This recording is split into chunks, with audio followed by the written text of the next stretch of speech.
ఒక మామూలు రాయి మీ కంప్యూటర్లో ఉండే ప్రాసెసర్గా ఎలా తయారవుతుందో తెలుసా?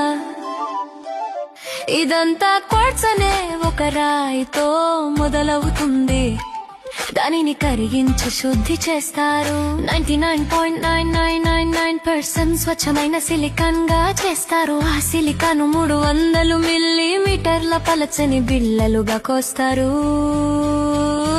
ఇవి కేవలం 0.75 మిల్లీమీటర్ల మందం మాత్రమే ఉంటాయి. వాటిపై ఒక క్రమ సంఖ్య ముద్రిస్తారు, మరి ఒక ఘాటు పెడతారు.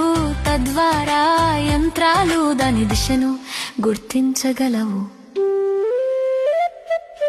తరువాత 100 కోట్ల ట్రాన్సిస్టర్లు 100కు పైగా పొరలలో అమరుస్తారు. ప్రతి ట్రాన్సిస్టర్ మనిషి వెంట్రుక కంటే చిన్నదిగా ఉంటుంది. మెటల్ మరియు ఇన్సులేటర్ పొరలను ఉపయోగించి ఈ ట్రాన్సిస్టర్లన్నీ ఒకదానితో ఒకటి అనుసంధానించబడతాయి.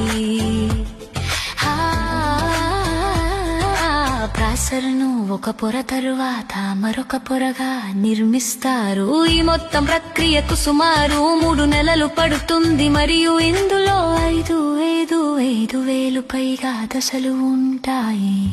కానీ ఎక్కడో ఒక రహస్యం ఉంది. ప్రతి చిప్ పర్ఫెక్ట్ గా తయారు కాదు.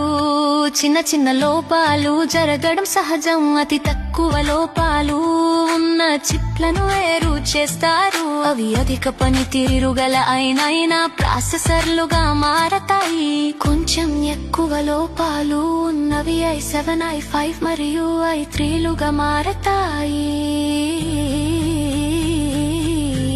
అలా ఒక రాయి ఆలోచించడం